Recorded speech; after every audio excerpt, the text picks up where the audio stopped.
Hey everyone, welcome back to the deep dive where we like to take one idea. One concept. Yeah, exactly. And really get to the heart of it, right?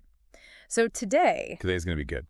it's going to be good because we're talking about something that we all know we should be good at. But Sure. honestly, like how many of us actually are good at it? I'm talking about empathy and Yeah, not just empathy in general, but we're going to look at how it can be a real asset in negotiations. like a superpower even. Yeah, exactly. That's Yeah. exactly what this article we're looking at calls it a superpower. Yeah, it says right off the bat, if you want to be a better negotiator, become more empathetic. And it kind of hit me like, wait a minute, we usually think of empathy as like, touchy-feely being nice. Right, like a soft skill. Yeah, soft. And this is saying like, no, it's actually like a hardcore. It's a tool. Yeah, it's like a tool, a weapon almost. Yeah, and the article goes on to define what they mean by empathy in negotiation. And it's not about, like you were saying, just being nice or giving in to the other side. Yeah, or being a pushover. Right. It's more about doing the work to really understand the other person's perspective. Like, what are they feeling? What are they actually needing from this, and why? So it's really active listening. Yeah, active listening, trying to put yourself in their shoes.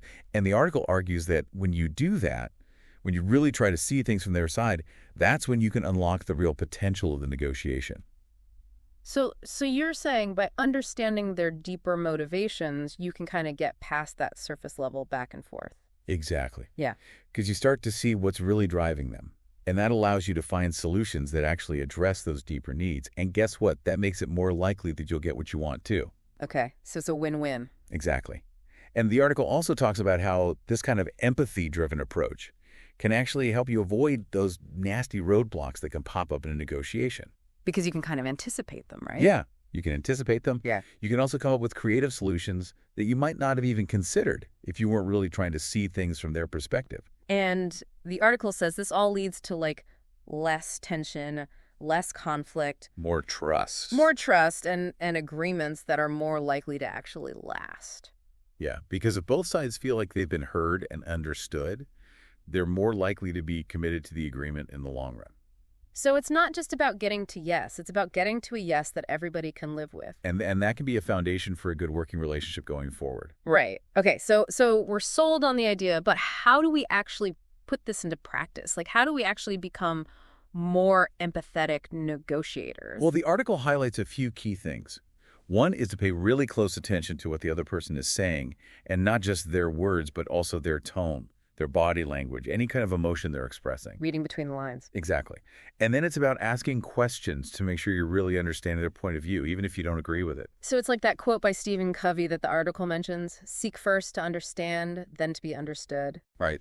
And the article goes so far as to call empathy a secret weapon in negotiation. Which is such a powerful way to put it, right? Because it's like, you're not just being a nice person, you're actually giving yourself a strategic advantage. Exactly.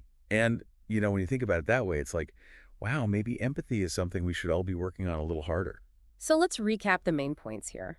We've learned that empathy negotiation is about really actively listening and trying to understand the other person's perspective, which lets you uncover their hidden needs and wants. And build that rapport and trust that's so important in any negotiation. Right. And all of that can lead to fewer conflicts, less tension, a higher chance of getting what you want, and agreements that are built to last. Exactly. And as the source emphasizes and reminds us with Covey's wisdom, understanding is essential before you can expect to be understood, making empathy a powerful tool often underestimated in negotiations. So to wrap things up, the source ends with a really thought-provoking question. It says, and you, what do you think? And I think that's a perfect question for all of us listening today. Think about how you typically approach understanding others, especially when there's something important on the line. Right. Are you really putting in the effort to see things from their side? And could bringing in even just a little bit more of that secret weapon of empathy lead to a better outcome in your next interaction? Food for thought. Definitely. Something to think about. So thanks for joining us on this deep dive into empathy. And until next time, happy negotiating, everyone.